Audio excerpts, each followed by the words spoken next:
بسم اللہ الرحمن الرحیم، السلام علیکم۔ آپ دیکھ رہے ہیں diplomatic and current affairs with doctor Munawar Hussain. آج ہمارے ساتھ امبیسڈر نائلہ چوہان ہیں۔ امبیسڈر نائلہ چوہان کسی تعارف کے محتاج نہیں۔ آج ہم بات کریں گے وہی G20 سمٹ جو ہوئی ہے انڈیا کے اندر، اور اس میں بھی بہت سارے تجزیے آ رہے ہیں اور باتیں کھل کے سامنے آ رہی ہیں۔ کیا انٹر ڈیپینڈنٹ ورلڈ ڈیولپ ہونے جا رہی ہے ملٹی پولیرٹی کے ساتھ، یا اسٹل ریئل پالیٹی کے پرسپیکٹو سے ہم اس کو ایکسپلین کر سکتے ہیں؟ اس میں سعودی رول کیا ہے، اس کے اندر انڈیا کو جو پذیرائی مل رہی ہے حقیقت میں وہ پذیرائی کے لائق بھی ہے یا نہیں ہے؟ اس میں چائنا اور رشیا کی فتح ہوئی ہے یا ان کی شکست ہوئی ہے؟ امریکہ یہاں سے کیا لے کر گیا؟ یہ وہ سارے سوالات ہیں جس کے جوابات ہم میڈم سے لیں گے۔ میڈم سب سے پہلے تو بہت شکریہ، آپ نے اپنا وقت دیا۔ میڈم G20 کی سمٹ ہوئی انڈیا میں اور پورے انٹرنیشنل میڈیا نے اس کو اٹھایا ہوا تھا، اور ایک یہ نیریٹو آ رہا ہے انڈینس کی طرف سے کہ مودی جی بڑے لائم لائٹ کے اوپر ہیں، دیکھیں جی سفارتکاری میں ایک لیگیسی چھوڑنے والے ہیں، اور انہوں نے معاہدہ کروایا جو بائیڈن اور محمد بن سلمان کے درمیان میں، جو بائیڈن اور حسینہ جو پرائم منسٹر ہیں بنگلہ دیش کی، ان کے درمیان میں۔ آپ اس کو کس طرح سے دیکھتی ہیں؟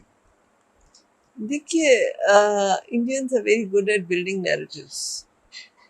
میرا خیال ہے اس آرٹ میں ان کو بہت مہارت ہے، ٹھیک۔ لیکن کیا حقیقت کیا فسانہ یہ ٹائم بتائے گا، کیونکہ بہت سے بھی فیکٹ سامنے نہیں آئے۔ جہاں تک ان کی ڈیکلریشن جو ایشو ہوئی ہے، اول تو اس میں بھی آپ کو پتہ ہے بہت مسائل تھے، اور ایسی ڈیکلریشن جس کا چین حصہ نہیں ہے اس کی بذات خود کیا ویلیڈیٹی ہوتی ہے؟ ایگزیکٹلی ایک ڈومیننٹ پاور، ایک dominant theme of international politics وہ بالکل ایبسنٹ رہے۔ وہ بالکل ایبسنٹ ہو، اس کی ویلیڈیٹی کیا بنتی ہے؟ بالکل صحیح۔ پہلا تو یہ سوال ہوتا ہے۔ دوسرا یہ کہ میرے خیال میں اس میں روس کی بڑی کامیابی ہے کہ اس میں یوکرین کو اس طرح سے وہ کنڈمنیشن جو ویسٹ چاہ رہا تھا وہ نہیں کر سکا، اور اس میں جو ویسٹرن میڈیا اور تھنک ٹینکس ہیں انہوں نے ہندوستان کے کافی اس میں تنقید بھی کی۔ خود جو بائیڈن صاحب پہ تنقید ہو رہی ہے۔ ایگزیکٹلی، کیونکہ وہ تو ویسے ہی بڑا ولنریبل ہے نا کہ اب الیکشنز میں جا رہے ہیں، جی۔ تو کیا وہ جو ویسٹ کے چیمپئن اور جسے یوکرین کو آرمز دے رہے تھے اور سب کچھ کر رہے تھے اور سینکشنز کر رہے تھے، اور ادھر آئے اور اتنی ڈائلیوٹڈ ڈکلریشن ہو گئی، تو بیسکلی تو ان کی ایک ناکامی۔ سو اس کو آپ کس طرح سے دیکھیں گے، ٹائم ول پلے آؤٹ، لیکن بہت سی there is lot of noises in it, I would say کہ بہت سی قیاس آرائیاں، بہت سی اس طرح کی خبریں، اس طرح کی خبریں۔ کیا حقیقت ہے، کتنی گہرائی کی ہے اور کتنی سنجیدگی سے اس کو دیکھنا ہے، یہ آپ جیسے جو ماہر ہیں ماشاءاللہ، اور جو پریکٹیشنرز ہیں، وی ہیو ٹو تھنک کہ اس میں کیا ریالٹی ہے اور کیا نہیں۔ میڈم میں سن رہا تھا کولمبیا کے پروفیسر ہیں جیفری سیش، ان کا کہنا تھا کہ ایک طرف تو یہ روس کی کامیابی ہے کہ جہاں پہ یوکرین کا ذکر نہیں ہوا اسٹیٹمنٹ میں، وہاں پہ انڈیا کی بھی کامیابی ہے ان سینس کہ انہوں نے ایک کنسنسس ڈیولپ کرنے میں سب کو کہا کہ ہوش کے ناخن لیں اور اپنے سخت گیر موقف سے ذرا پیچھے ہٹیں۔ لیکن ساتھ ساتھ وہ کہتا ہے ایک بڑا اس کا جو فیکٹر ہے وہ یہ کہ لوگ سمجھتے ہیں کہ یوکرین کی وار کا ذمہ دار امریکہ ہے اور نیٹو کی ایکسپینشن کی وجہ سے ہوئی ہے، لہٰذا لوگ امریکہ کے ساتھ نہیں ہیں بلکہ پیس کی سائڈ کے اوپر ہیں۔ تو آپ اس سے ایگری کرتی ہیں؟ لوگ سے آپ کا مقصد ہے public opinion, public opinion, international community, members of international community, ریاستیں جو ہیں۔ دیکھیے، ریاستیں تو ہر ایک کا اپنا ایجنڈا ہے، اپنا نیریٹو ہے۔ اگر آپ انٹرنیشنل کمیونٹی ایک جنرل ٹرم کہتے ہیں وہ اور بات ہے، پھر انٹرنیشنل پبلک اوپینین میکرز جو ہیں وہ کس طرح سے دیکھ رہے ہیں، so it depends on how you are analysing it. لیکن جہاں تک یہ امریکہ کی بات، آپ دیکھیے کہ بائیڈن صاحب کو کس تاریخ کو آنا تھا اور وہ کس تاریخ کو آئے۔ یہ وجہ کیا تھی میڈم؟ کیا مودی صاحب کو لائم لائٹ میں لانا چاہتے تھے، انڈیا کو بڑھانا چاہتے تھے، یا یہ تو بڑی پیاری سی بات کی آپ نے۔ تو آنا 7 تاریخ کو تھا، آئے 8 تاریخ کو، بائیلیٹرل ٹاکس ہونی تھی وہ بھی نہیں ہوئی، یہ کیا ماجرا کیا تھا؟ پھر اگر ہوئی بھی بعد میں تو پریس کو اجازت نہیں دی، وہ بڑی تنقید چل رہی ہے۔ بالکل، پریس کو اسی لیے نہیں کی کہ وہ نہیں چاہتے تھے کہ اس بات کو اتنا وہ عیاں کریں، جو حقیقت ہے. جو حقیقت ہے. لیکن ڈپلومیٹک انالیسس جب آپ کرتے ہیں تو اگر آپ کا کوئی مہمان اس نے کسی تاریخ کو آنا ہے اور اس انڈرسٹینڈنگ سے آنا ہے کہ آپ کے پہلے کچھ بائیلیٹرل ٹاکس ہوں گی, کچھ اپنے ایجنڈا کو آپ ڈسکس کریں گے اور پھر آپ مین پہ جائیں گے, انہوں نے وہ اسکپ کر دیا اور سیدھا وہ G20 میں آ گئے. سو جو ان کا شیڈیول تھا وہ چینج کر دیا گیا. اس میں یہ تو بڑی نائیو انٹرپریٹیشن ہے کہ جی مودی صاحب کو چڑھانے کے لیے. یہ محیط یوسف صاحب کی وجہ سے بائی دا وے ان کی انٹرپریٹیشن ہے, وہ جو ہمارے جرنلسٹ آج کل امریکہ میں بیٹھے ہوئے ہیں, ان کا ہے کہ یہ اصل میں انڈیا کو انہوں نے ایک جگہ دی کہ وہ لیڈنگ رول پلے کرے گلوبل ساؤتھ کے حوالے سے. I think it's a very sweet interpretation. But real politics doesn't work that way. And interstate relationships are also not as simplistic as it seems. Obviously, President Biden also had to cover his own back. تو وہ کیوں ان کو اتنا دیتے جبکہ انہوں نے ان کو شرمندگی دلوائی ڈیکلریشن میں وہ باتیں نہ کہلوا کے, جو کہ بائیڈن کے لیے ایک الیکشن اسٹرینتھ ہوتی. بالکل. سو اگر بلکہ ان کے ایجنڈا کا حصہ تھا کہ کنسنسس ہو رشیا کی تنقید کے حوالے سے. ایگزیکٹلی, کیونکہ انہوں نے رشیا پہ سینکشنز کی ہوئی ہیں. جی. سو وہ سینکشنز جو ہیں پھر آپ کی وہ ڈائلیوٹ ہو جاتی ہیں انٹرنیشنل اوپینین. سو کیا امریکہ کو وہ حاصل ہوا جس کے لیے وہ آئے؟ تو لازم ہے کہ انہوں نے اس کو اتنا ٹائم نہیں دینا تھا. انہیں پہلے, آپ کو پتہ ہے ان چیزوں میں تو پہلے کافی گراؤنڈ ورک ہوتا ہے, تو پہلے سے ہی قیاس آرائیاں ہو جاتی ہیں کہ اس میں اب کیا کس طرح سے اونٹ کس کروٹ بیٹھے گا. تو وہ پھر جو جس طرح چائنا نے انکار کر دیا آنے سے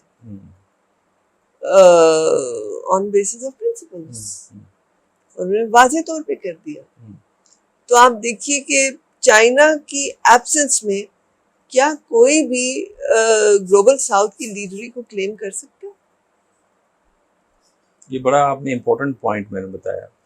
میرا سوال بھی اگلا اسی حوالے سے کہ کیا انڈیا جو گلوبل ساؤتھ کی جو لیڈرشپ ہے اس کا اہل ہے, جبکہ چائنیز اکانومی 18.5 ٹریلین ڈالرز کی, انڈین اکانومی تقریباً 3.5-4 ٹریلین ڈالرز کی اکانومی آپ مان لیجئے.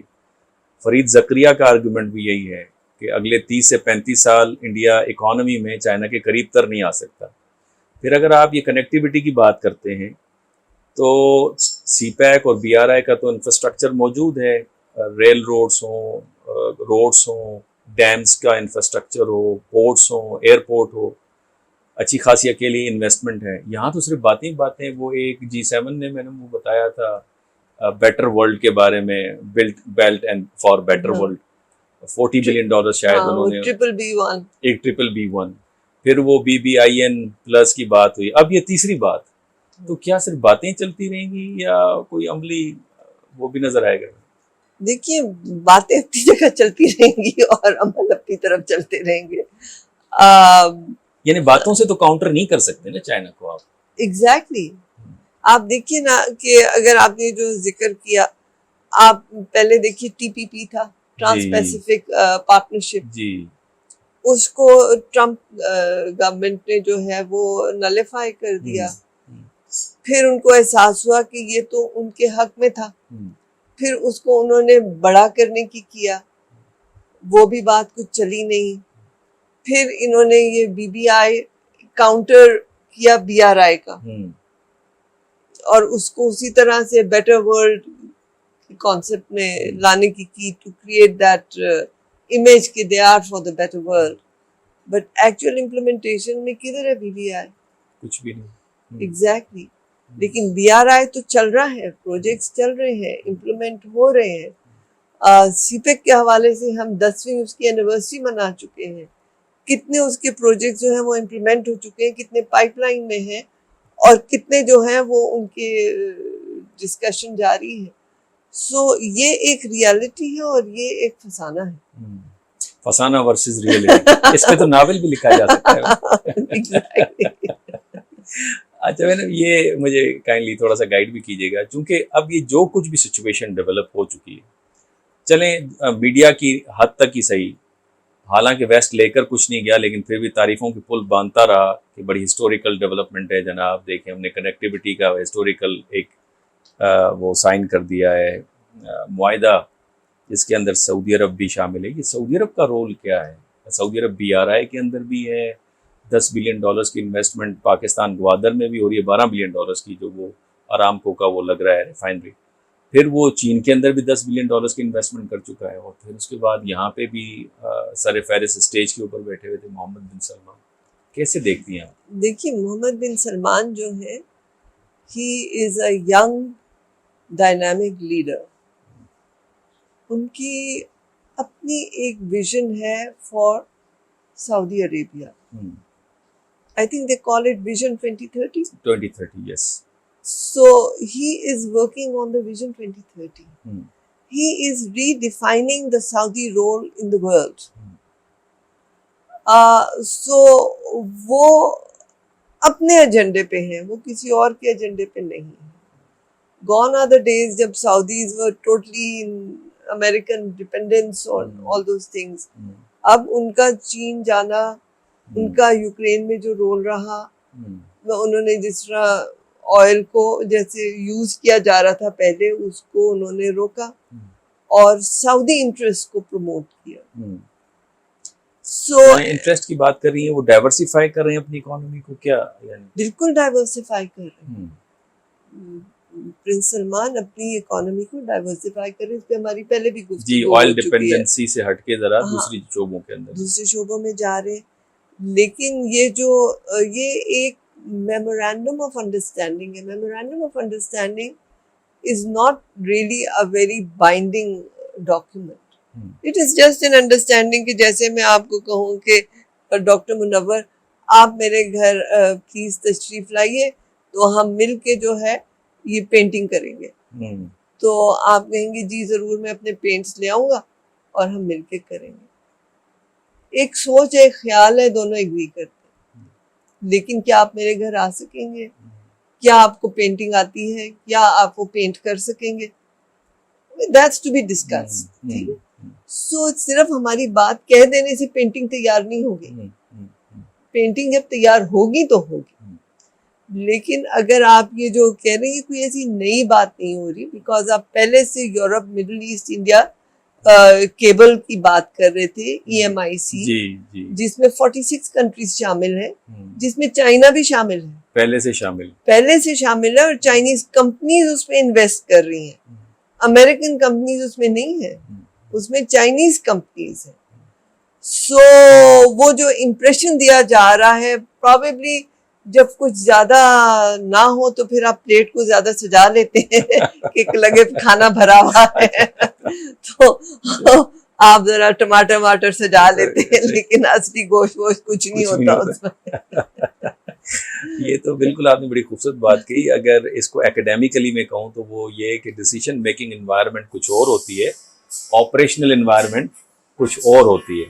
جب آپریشنل انوائرمنٹ میں یہ چیز آئے گی تو میں سمجھتا ہوں یہ پھر دیکھیں گے کہ اس کا کچھ ہوتا ہے یا نہیں ہوتا۔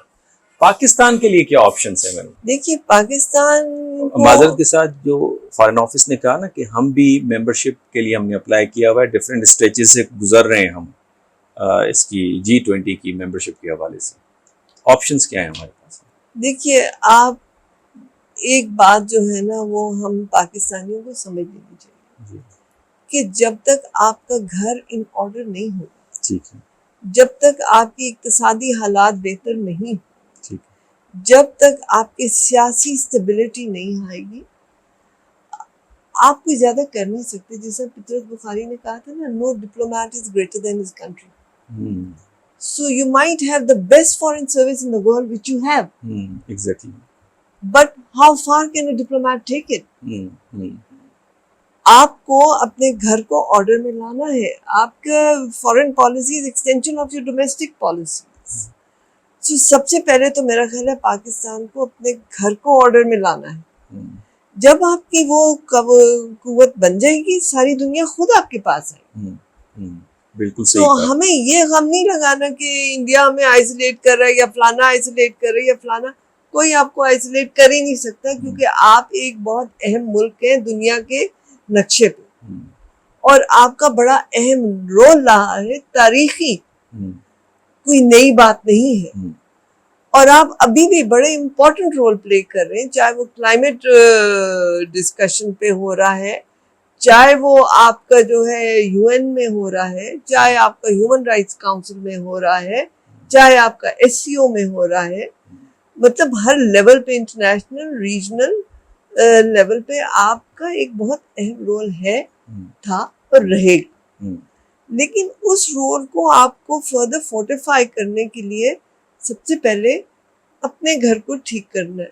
اگر میری طبیعت ٹھیک نہیں ہے تو میں مہمانوں کی پذیرائی نہیں کر سکتی. میں کہوں گی ڈاکٹر صاحب sorry I am not feeling well today, ہے کہ نہیں؟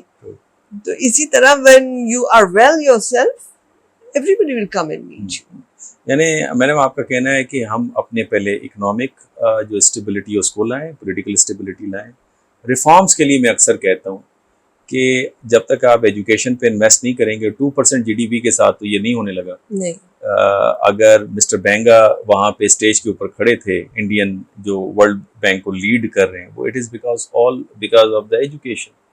تو اگر ہم اس کے اوپر نیو جنریشن پہ انویسٹ نہیں کریں گے تو ہم آگے نہیں بڑھ سکتے. ناظرین, آپ نے ایمبیسڈر نائلہ چوہان کی باتیں سنی, امید ہے آپ کو پسند آئی ہوں گی. آپ کے کمنٹس کا انتظار رہے گا. نیکسٹ ویلاگ میں نیکسٹ ٹاپک کے ساتھ آپ کی خدمت میں حاضر ہوں گے. اجازت دیجیے, اللہ حافظ.